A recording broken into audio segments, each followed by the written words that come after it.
D'abord, mon histoire, j'ai connu l'enfance très difficile. Quand je dis l'enfance très difficile, ça n'a vraiment pas été facile pour moi. Lorsque j'avais 3 ans, j'ai perdu ma mère lorsque j'avais 3 ans. Et c'est ma tante qui s'est occupée de moi à l'âge de 3 ans jusqu'à l'âge de 5 ans. Il n'y avait pas de problème, tout et tout. Ça n'avait vraiment pas été facile pour nous. C'était pas du tout facile. Ma tante se promenait de maison à maison pour vendre des arachides, un peu de tout, des graines pour apporter de quoi à manger en fait à la maison. Et c'était vraiment pas facile. C'est ainsi que un jour, ma tante a rencontré un monsieur. Le monsieur lui a proposé de venir travailler chez lui à la maison. Et en ce moment-là, c'était vraiment pas facile. Elle m'avait fait la proposition également. J'avais pas d'autre choix. J'avais pas le choix. Je voulais pas partir, mais j'avais pas le choix. J'étais obligée de suivre ma tante. Et c'est ainsi que nous sommes retrouvés dans la maison du monsieur en question. Et quand nous sommes arrivés, il y avait vraiment un grand changement. Tout ce que je voyais dans la maison du monsieur n'avait rien à voir avec là où j'étais, comment ça se passait, tout et tout. C'était ma première fois de constater que la maison là, il y avait d'abord même là où nous étions, la maison, il n'y avait pas de toilette ni rien. Et c'est étant chez le monsieur, j'ai constaté que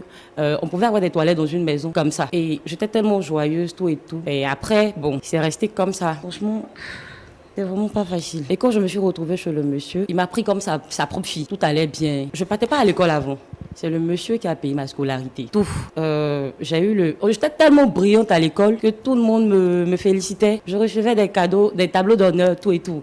Depuis la classe de... Bon, j'ai eu le CP, le BPC, même en terminale. Il n'y avait pas de problème. Je recevais que des cadeaux, des tableaux d'honneur, pardon. Tout allait bien. Jusqu'à ce que, après j'ai constaté en fait, d'abord même quand je suis rentrée dans la maison, j'ai vu que le monsieur avait un garçon, un fils dans la maison. On s'entendait, lui et moi, il n'y avait que de l'amour, la joie, tout et tout. Du 1er au 31, on partait partout, faire du shopping ensemble. Tout allait bien. Jusqu'à ce que je constate que le monsieur en question n'est pas mon véritable père. Et j'ai constaté aussi que le monsieur, normalement, il devait me faire voyager, aller travailler hors du pays. Mais moi, en tout cas, ça ne m'arrange pas. J'ai vraiment pas envie de partir. J'ai pas envie de partir parce que le monsieur, d'abord même le monsieur en question, c'était mon complice. Parce que je suis habituée à lui. Il est comme un père pour moi. Il faisait tout. Honnêtement, je me suis vraiment retrouvée dans une famille aisée. Et le monsieur, c'était mon complice. Il était tout pour moi, ma mère, mon père, en même temps tout pour moi. Donc du coup, je lui cachais rien. Et quand je me suis retrouvée, j'ai constaté en fait, bon, j'ai connu quelqu'un, j'ai croisé quelqu'un avec qui, mon petit ami, on s'entendait bien, on se disait tout. Et